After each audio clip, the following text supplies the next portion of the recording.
You guys see my presentation, right? Not my calendar. Nope, we see your presentation. Awesome, thank you. Alrighty, well, I introduced myself a bit earlier, so I won't repeat myself. But Caleb, I'm co-presenting with Caleb, so if he wants to introduce himself, you should be able to unmute Caleb.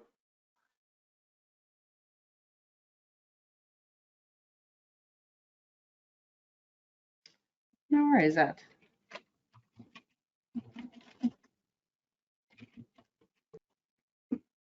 Alrighty, not a problem. So I've taken the first half of the presentation.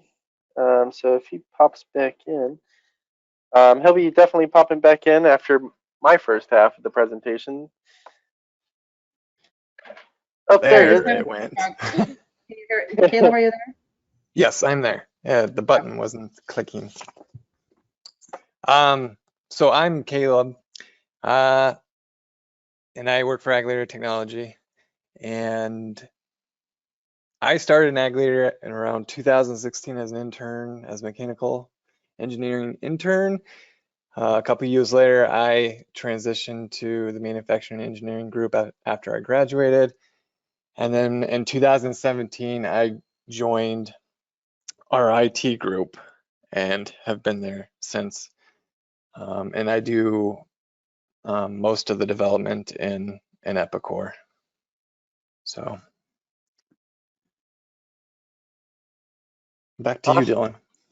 So, yep.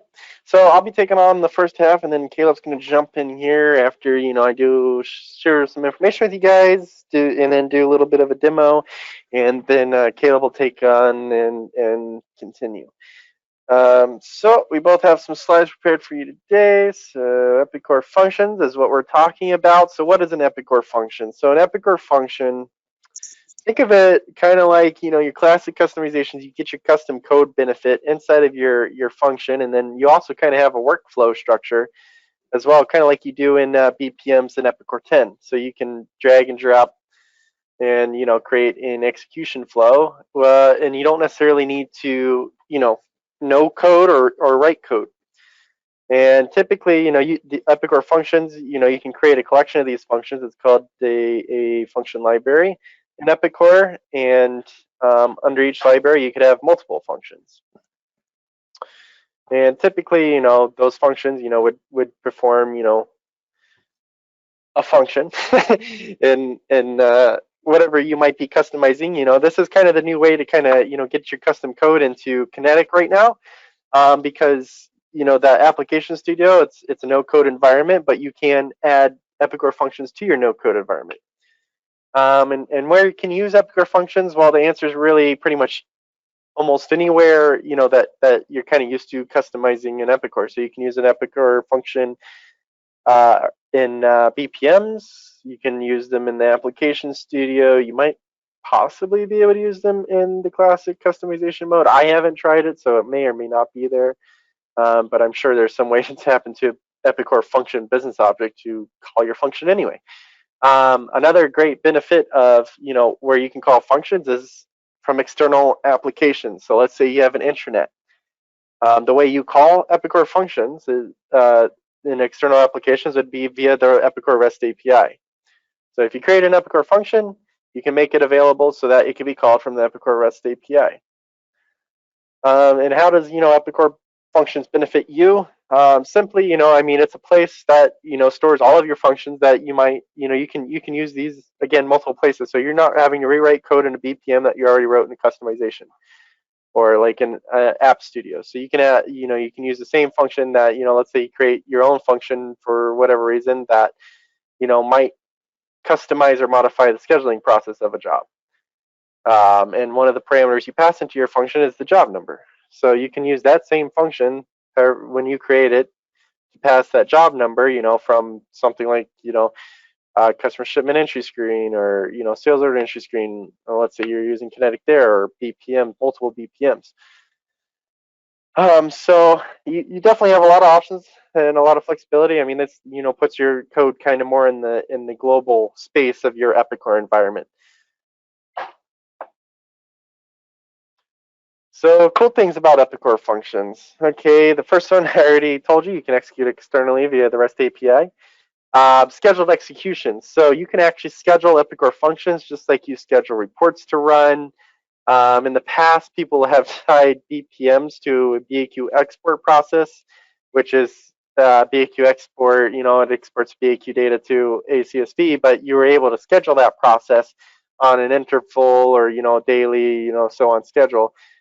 So the beauty of being able to create a function and to also schedule it is awesome, especially for if you're big into integrations. Let's say you have a third party um, software that might interface with like a CNC machine or something like that. You can actually schedule a function to, let's say, call the REST API of that third party application that's interfaced with your CNC machine to get data from there, and essentially get that data into Epicor based on a scheduled interval or something like that. I like to think of it as the Windows task scheduler a little bit, because it's really easy and intuitive to use. But yeah, Epicor Functions is definitely it's definitely a programming technical background thing, I would say, because even though there is a no code kind of option to it, to really get real extensive in there, I would say knowing programming will help. Kind of just like BPMs. Another good thing about Epicor Functions that you don't really or didn't really have in the Epicor classic customizations is you can have a direct access to the Epicor tables. And what I mean by that, when BPMs and the custom C# code object in BPMs came out in Epicor 10, you were able to use what is called C# link statements to query the Epicor database. If you're doing this on a customization side in the classic menus now, basically you would have to pull in an adapter or have some wizard to call a BAQ or to call the part adapter just to get part information back. But sometimes that's also heavy, because when you're calling the part adapter, get by ID, you're getting everything about that part back in that little part table set. Rather than this also helps with efficiency of things, because in a function you just can write in your C# code a link statement to go to all the tables you want. And if you just want to get something from the part table, you just call the part table without having to call the part business object, which then starts returning site information about the part and so on. Another cool thing about Epicor Functions is more security, and by that I mean you can really sandbox your function. And only give it access to Epicor resources and services, libraries, assemblies, all those things. You can narrow down exactly what your function can have access to. So that way, you're kind of in a protected sandbox at that point. If you're only exposing it to the sales order assembly to create, a sales order, you're not going to accidentally create a quote. And lastly, no code is really required for an Epicor function. For I would say some of the more basic ones. So like if you're just trying to execute a few business objects or do some data validation and stuff like that, then you can probably get away with using the workflows instead of using that C# custom code object.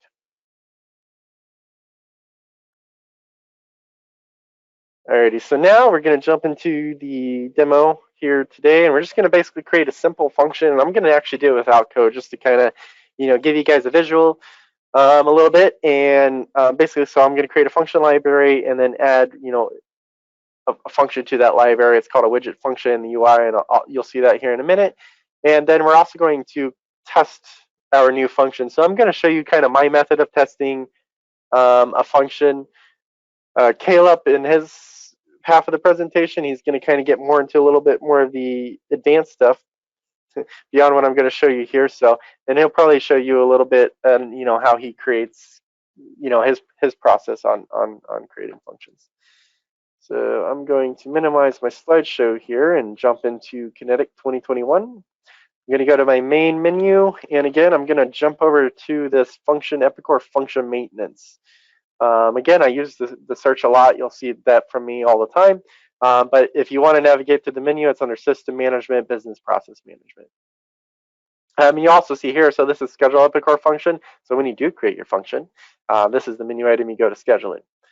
And then that again, of course, shows up in that task, system agent, system manager in your icon tray in the bottom right hand corner of Windows.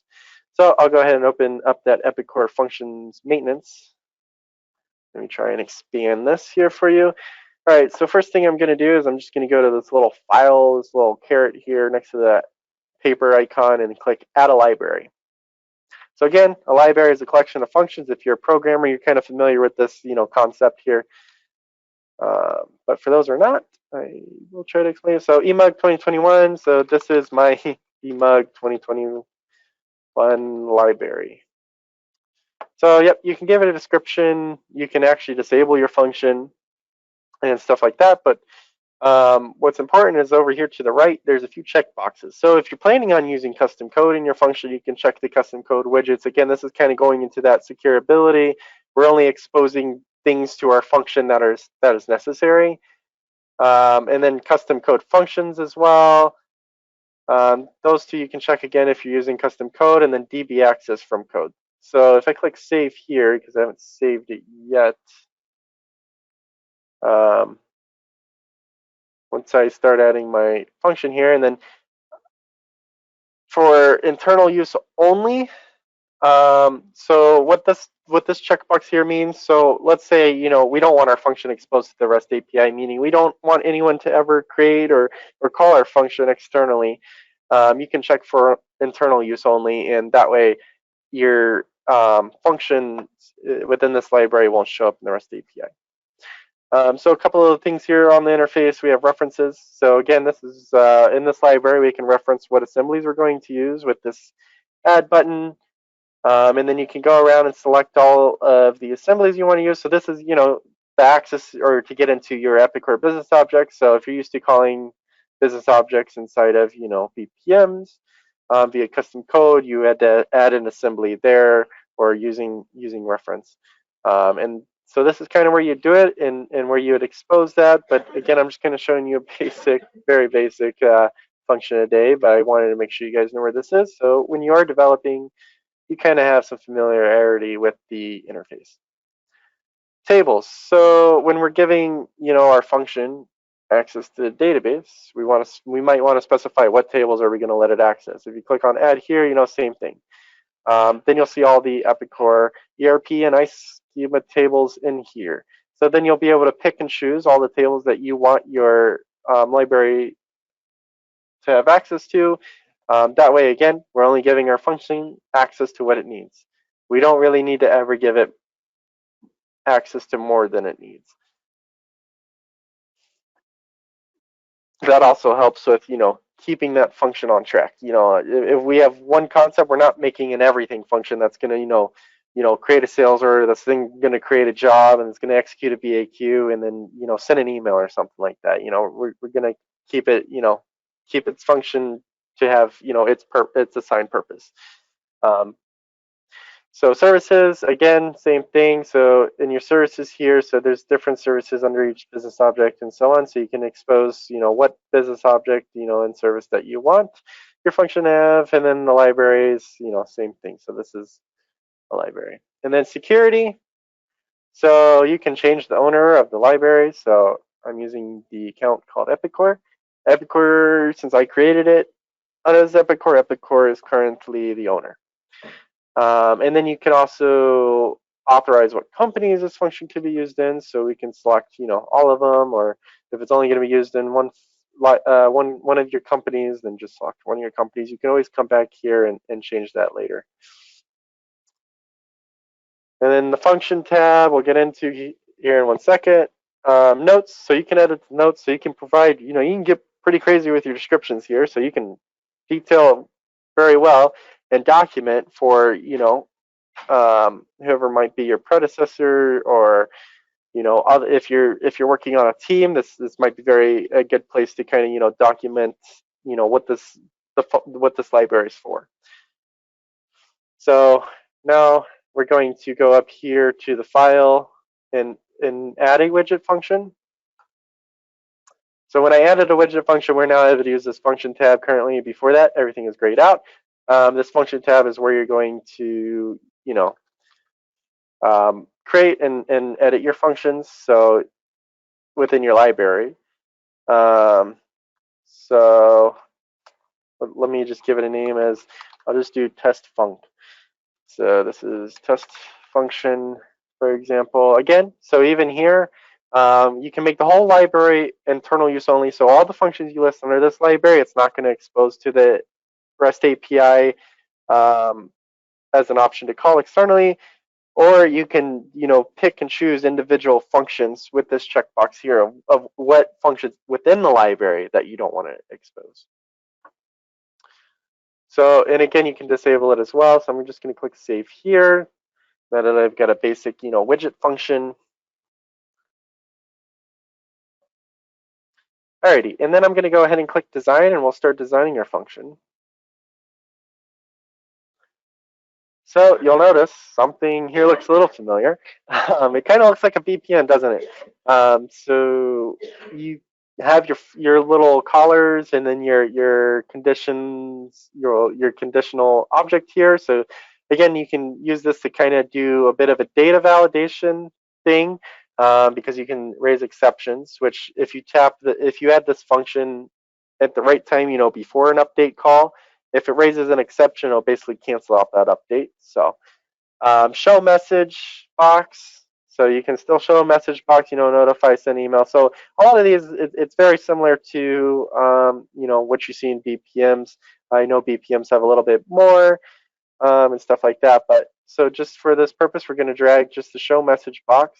And just like BPMs, you will connect your start object to your components here in the workflow, and then I'll select on my show message, and then I'll be able to design a template.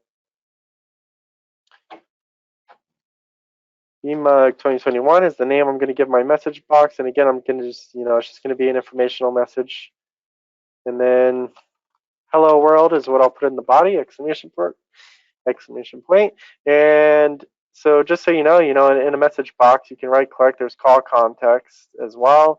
And there's different variables that you can tap in here. So if you wanted to say, include the current user ID, current company, or plant, whatever you want, within this message box, you could select these variables and it'll add them here for you. So if I pick current company, you'll see that it does a little kind of like a tag here. And then insert is pretty much the same thing as right click. So this will be an individual alone message, not a grid item. So let's, for example, if we were getting data or feeding like a data table into here, we might be able to display that as a grid within the message box. So I'll click OK. So now we have designer message box. I'm going to hit save. You can validate these just like you can in BPMs. But since it's just a message box and there's not really, a lot going on here, just for this example, I think I'm pretty safe. So I'll close out of the function designer.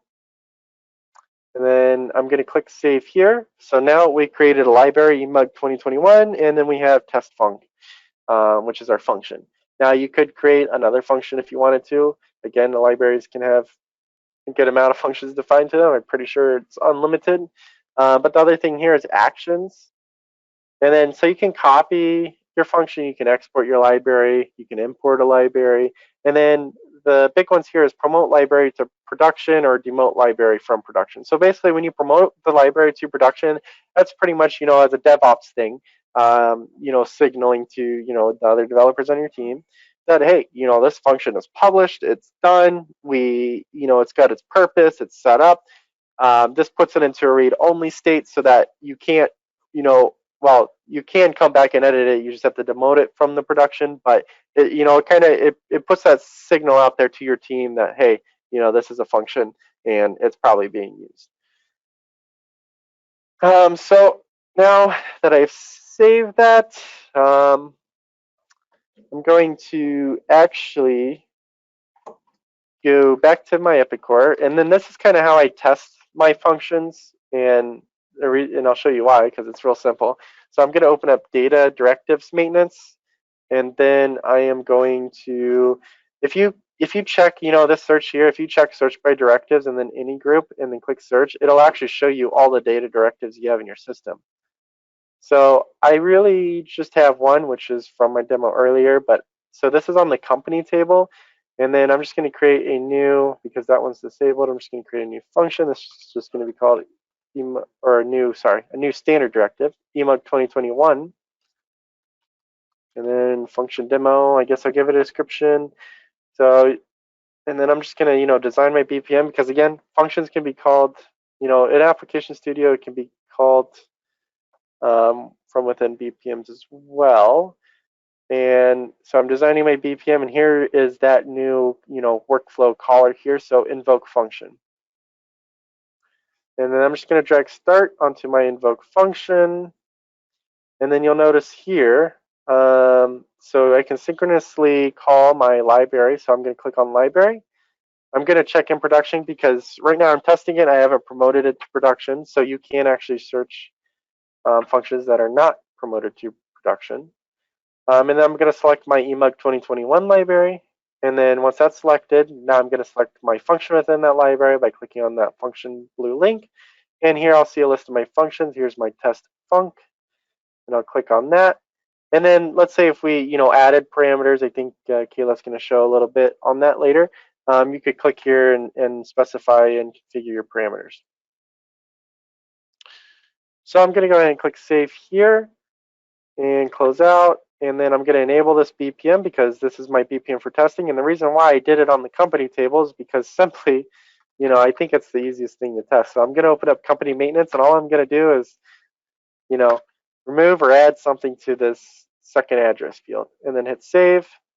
And then you'll see here, hello world, Epicor 06. So that's actually coming from my function. My BPM executed it.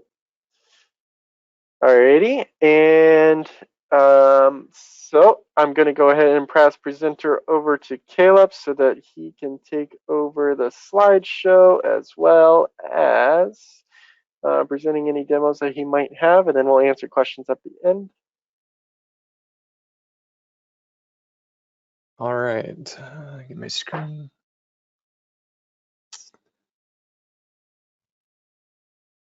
There you go, I made you presenter. Okay, screen 2. All right.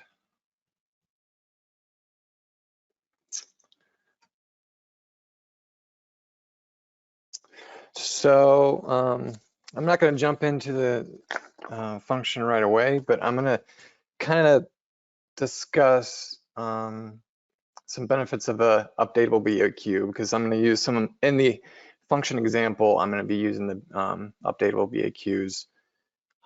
So how do we use BAQs?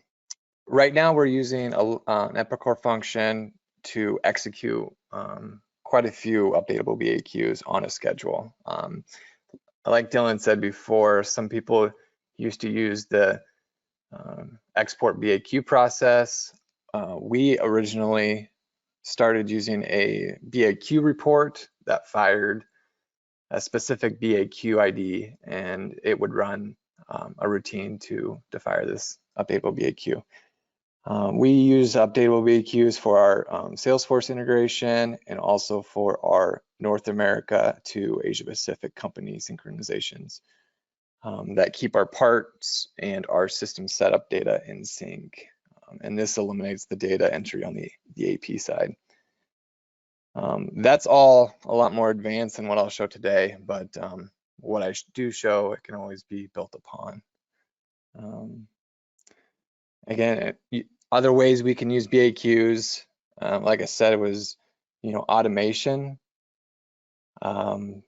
They have the built-in update methods, and so mapping data in the updatable BAQ, you can use the standard update methods that BAQ has to import data or update data. We, for example, take a flat file from our PLM system. It's a CSV.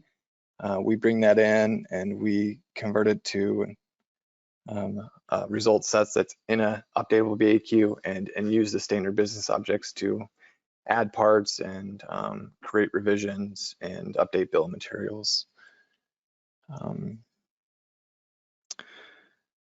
And we also do that similar technique for our synchronization from Salesforce. We pull Salesforce data down, we map it to the fields in the updatable BAQ and use that update method in the updatable BAQ to process the information. A UBack can also be used for notifications. You can set up a query that is checking for, different types of data. Maybe you're checking for parts that have a missing setting or incorrect settings. Maybe it's checking for the last time a cycle count was being done, like mentioned earlier. Also, how are our jobs doing? If it's just a simple, give me the job number or part number or part description of what's going on, and you don't need to build a whole BAQ report for it and maintain an SSRS report. Using an updatable BAQ is a good way to do that. It can also be used as an alternate for like a DMT. As long as you know the logic and you can build that logic into the query, it's just another alternative for a DMT, which is a client application to import data into Epicor.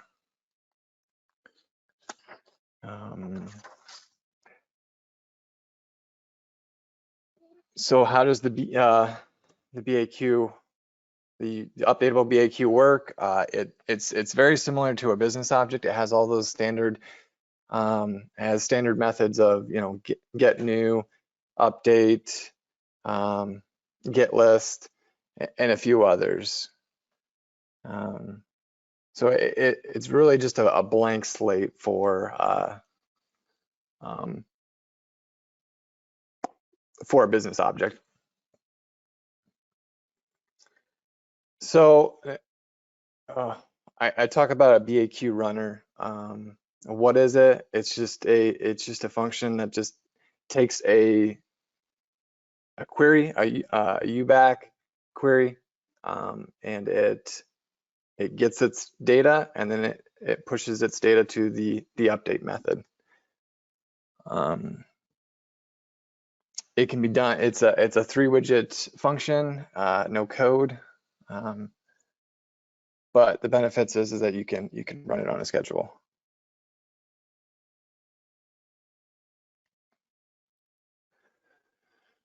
So this is kind of the overview of kind of how the UBack Runner function works. It just needs a data set. You run the execute by ID, and then you call the update by ID.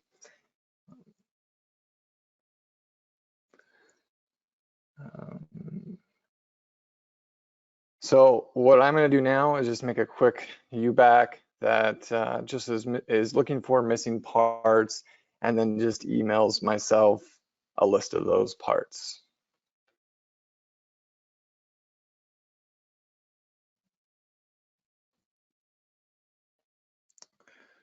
So I will open up like a business activity query.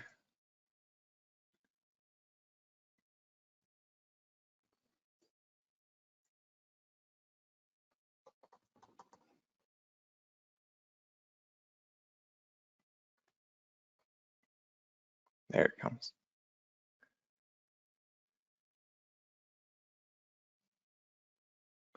And we'll just label it, parts missing, part class.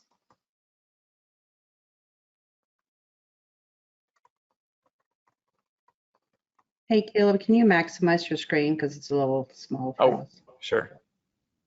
Thank you. I'll mark it shared so everybody can see it. And then we'll add the part table with a filter.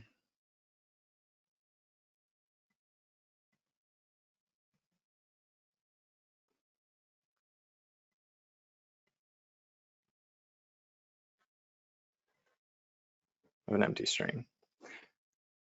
I'm going to go ahead and not return everything, but maybe do the top 5 to show that, so we don't blast the email if there's a lot of missing parts. We're going to add the part and part description, and maybe the type code.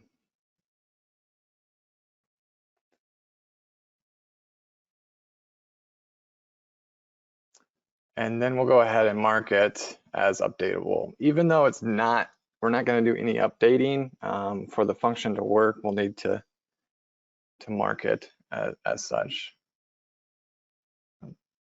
We'll go in and we will select advanced BPM. You'll need at least one base method on it. So we'll open up that designer. So this is where I would actually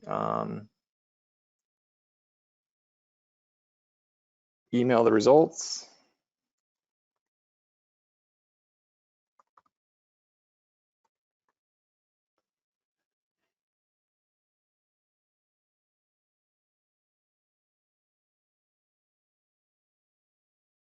Oh boy.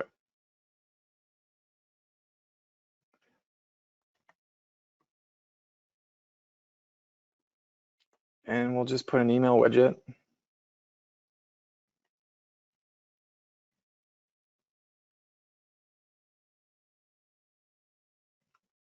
From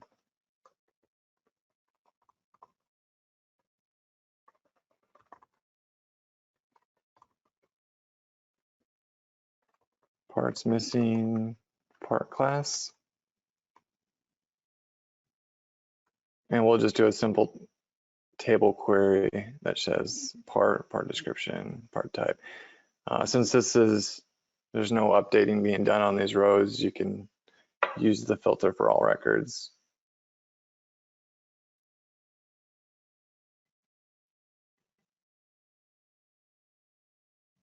Save it and then enable it. Close the designer. Let's run a get list, make sure we have some data. Looks like we have a few parts.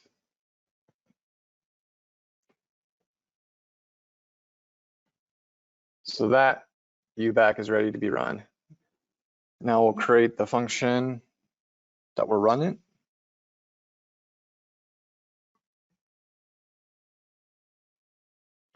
We'll call it UBack Runner.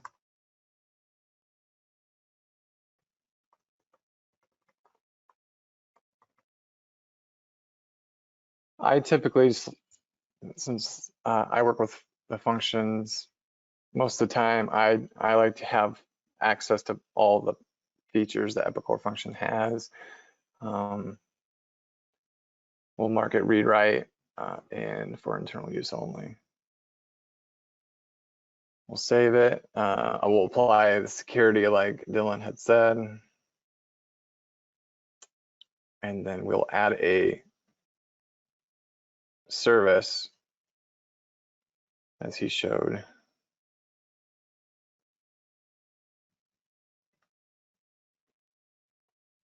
And we'll use the dynamic query adapter.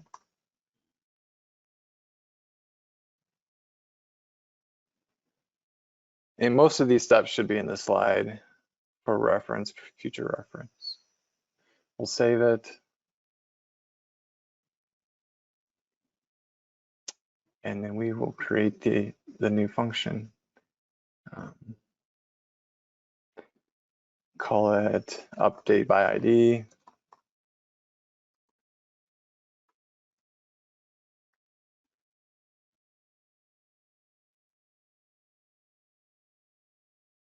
And then for the signature, we'll want to have one parameter, the pass in that BAQ ID that we just created. I typically, when I'm creating functions, I use the prefix of I for an input and O for our outputs. This is just going to take one input and we're going to call it query ID. We'll complete it. We'll go into the designer.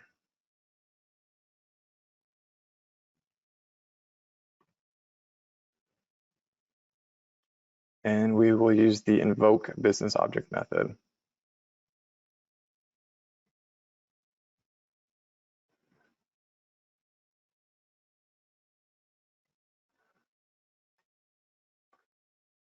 This is the only business object that this function is allowed to use. We'll hit search and we'll get the get execution parameters by ID. We will take the input parameter, assign it to the query ID, and then we'll create a new variable for the query execution table set.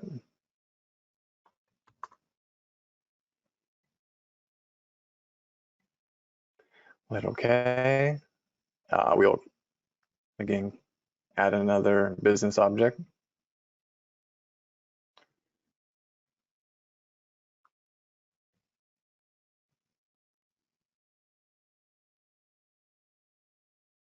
And we will call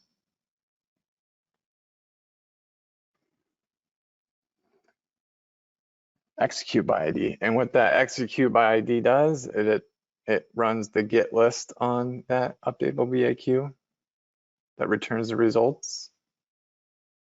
All right, so assigning the parameters, we're gonna, again, use the query ID. We're gonna choose the variable we just created for that previous call. And then we are going to create a new variable for the result data set.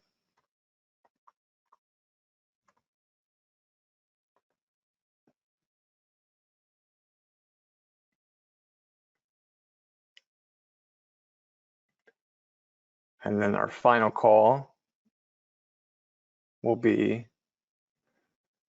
to send that data set that we just set up to the update method.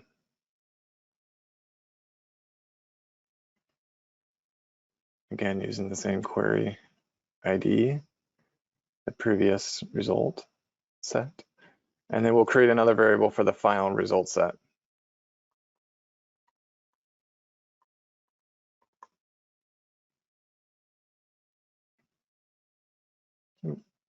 Mistyped it, but it's okay.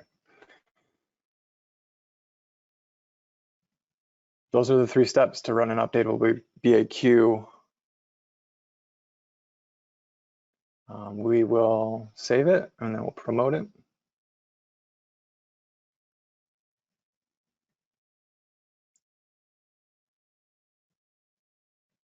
And then taking this query ID, we will schedule it. And if all goes well, I should get an email.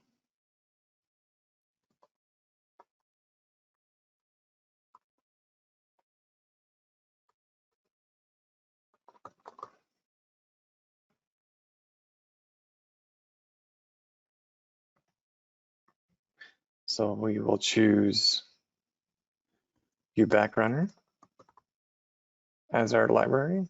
We'll pick update by ID, and then we will add that query ID in. We'll submit it and cross my fingers that we will get an email.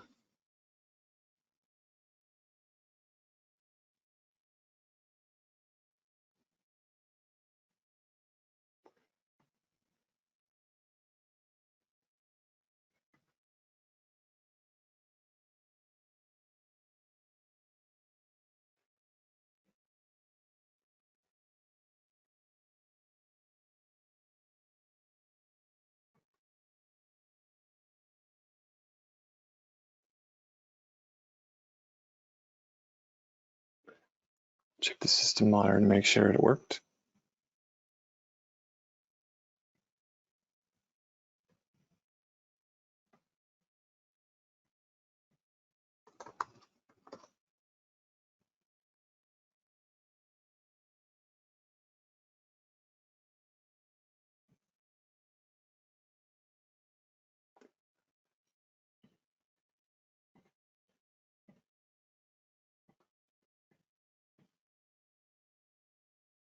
Oh, I do have an error.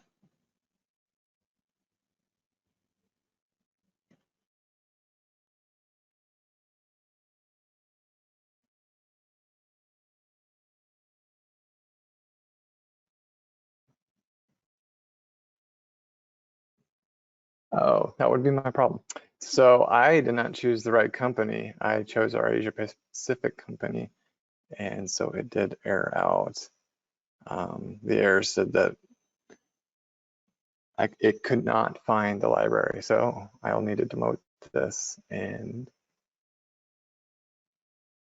add ag leader as.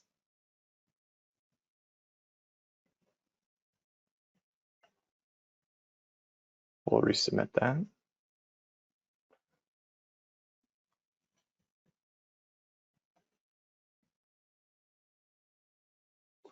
And like Dylan said before, when you schedule an Epicor function, then you can see if there's any errors that happen in the system monitor, just like you would for any other process or report.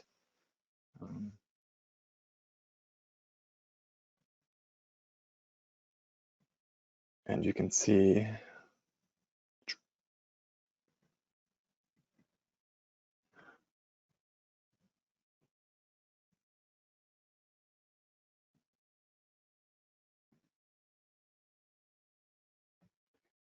let me see if I can.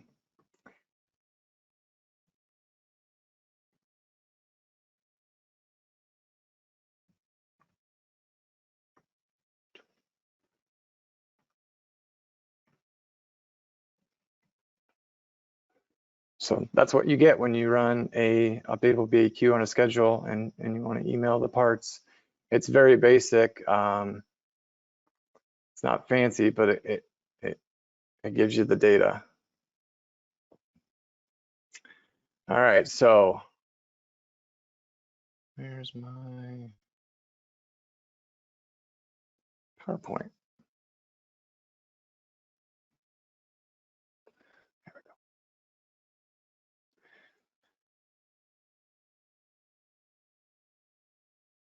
So the other example I'm going to show is actually using the update processing of a business object. Try to do that as quickly as I can.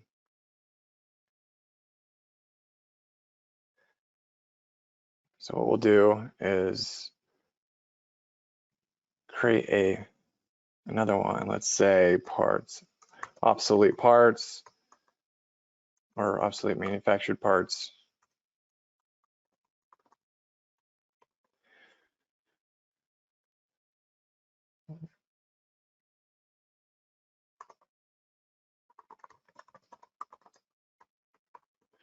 And we typically move our obsolete manufactured parts to purchase when they go obsolete, so that they don't get caught up in the system rollups that we do for costing, because it just bogs down the whole process and it kind of freezes the cost at the time. Getting shared. We're going to do a quick query of them. Part life cycle.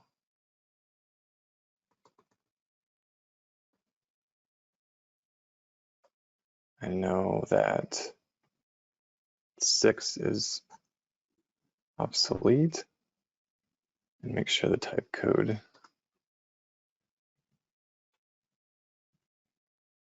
is in. We will create the company, part num, part description, and then we'll create a new one, a new field called type code, or new type code. And we want that to be P.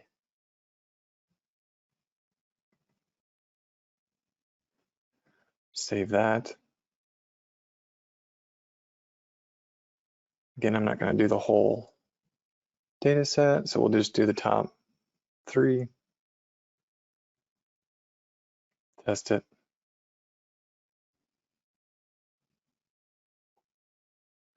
We'll go back and we'll make sure it's updatable. It'll want us to assign it to either advanced or just a BPM update, we'll use the part.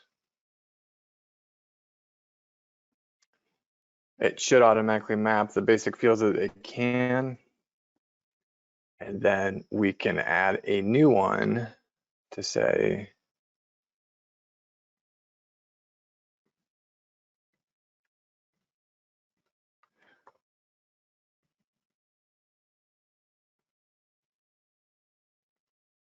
or calculated, or you can have this just hard coded. You could do this without the calculated, but you can, I typically like to use the field to map to, but you could just as well use P in there.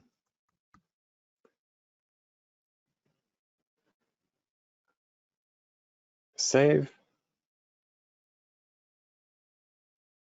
All right, so you can see that when we say get list,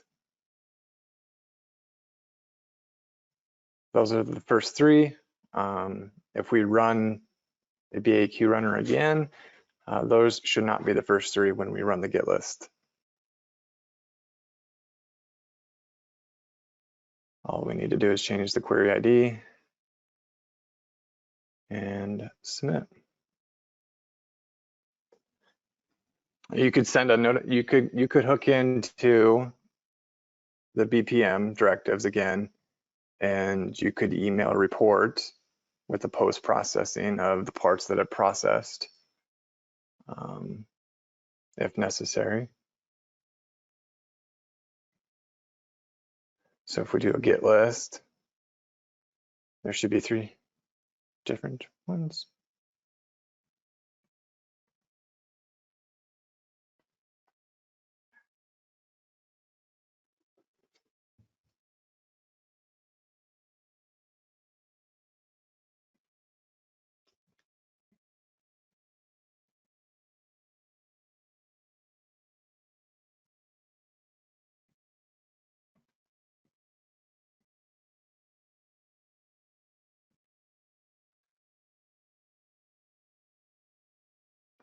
Let's run it again and see if that changes.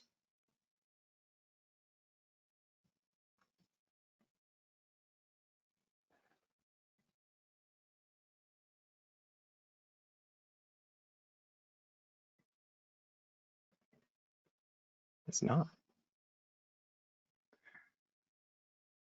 Luckily, I can import a BAQ that does do what I need it to do.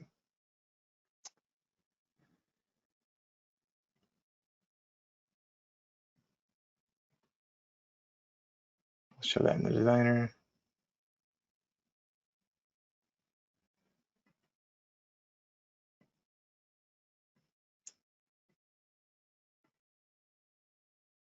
I'm using 2.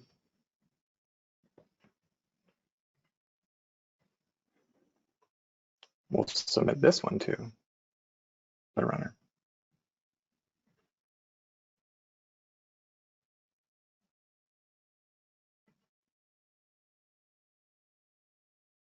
And then we'll do,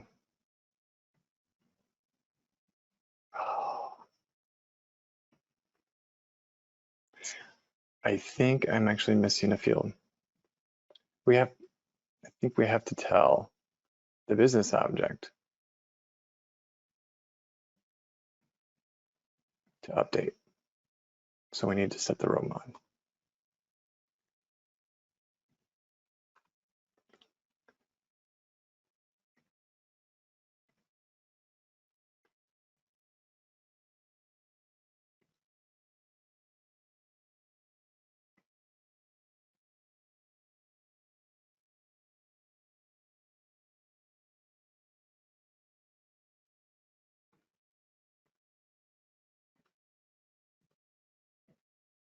Oh, I keep getting errors, that's why.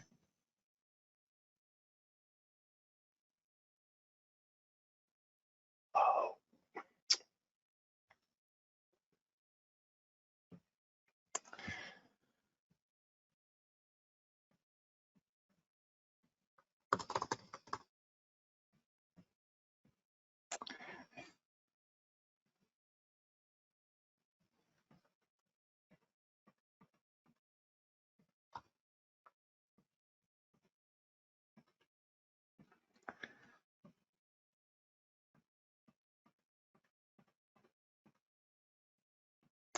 Oh, I forgot to turn off the BPM I was going to use in my third example. So I had a BPM throwing an exception, and so that was why it wasn't updating. So I turned off that BPM, and we'll submit it again. Again, cross my fingers, it's working again.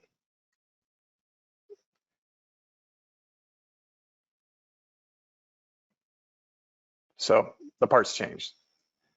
So if there's any BPMs that are in place that keep things from getting updated, the data follows that same logic.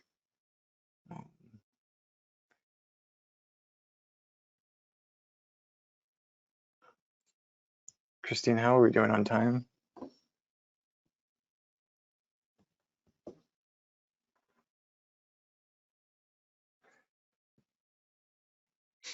You've got about 9 minutes left, Caleb, 9 which we minutes? can use Okay. for questions, or if you want to finish out your demo, either one.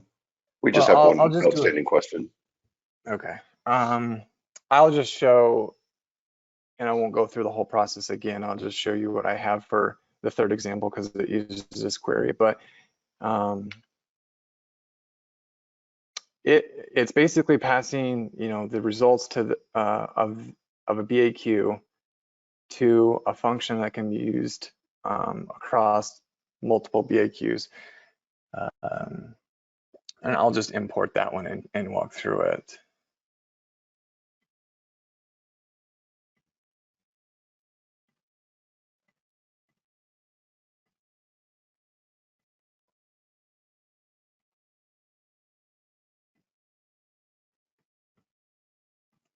Which what it's doing is it's taking a data set, and then you can pass that UBack data set to this function, run some code on it. In this code, we are checking to see if there's any errors from that update ext call, and then marking a flag saying that there's errors. And then you could use that as a condition in a post-processing BPM to say, hey, there's errors in this process that happened.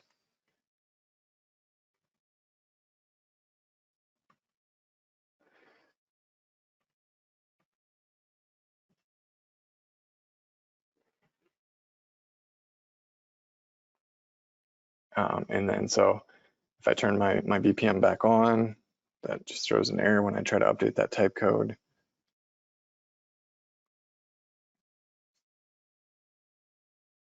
And I believe in this example, I'm emailing the errors.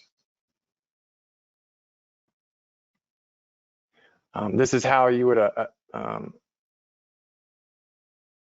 process that function. You invoke a function using that library and function, and with the configured parameters, you use an expression. It's not something that's readily available, but this property in this BPM is the results of the update ext call that this updatable BAQ processed. It'll send it to that function. You do your code on it. You're passing what column do I want to mark as an error column, and for this case, I'm using has errors.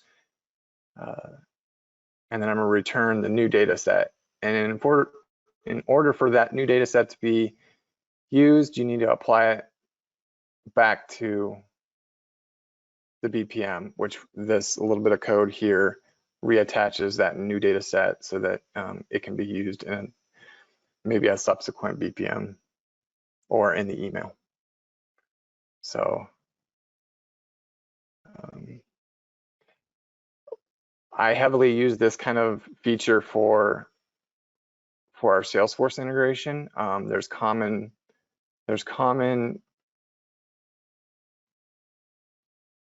things I need to do to the data set that I don't want to have to keep rewriting. And so I use this type of function to process the same logic on 4 or 5 different updatable BAQs when they're doing their thing. One of them is marking a column that it has errors, and then also maybe aggregating those errors together into a column so that we can see what those errors were, and then sending out the report if there was an error that occurred. So with that, I'll open it up for questions or comments. All right, we've got one from Christopher Moreno. Is there a benefit or requirement reason for creating a base process on the BAQ rather than a pre or post? As far as I'm aware, just Epicor needs a base method to call when you send. If you're going to send a data set to its update method, it needs at least one base method, active base method. It doesn't have to have anything in it. I do that quite often, and all you have to do is create a base, and I call it a dummy base, and you can simply just add a custom code widget with nothing in it, and that will suffice. It just has to be enabled, and it just has to fire. Okay. I hope that answers the question.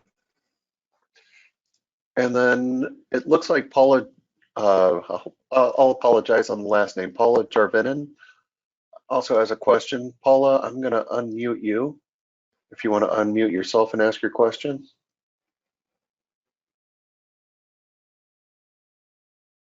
Are you there, Paula?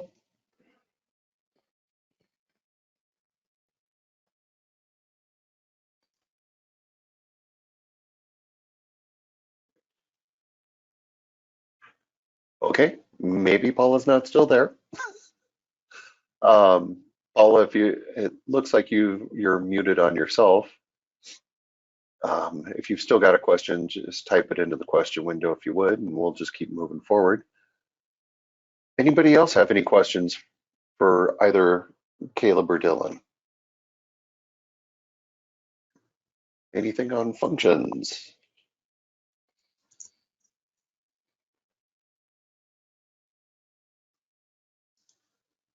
All right, let's go ahead and take a quick 2-minute break, and then we'll start up with Stump the Chump.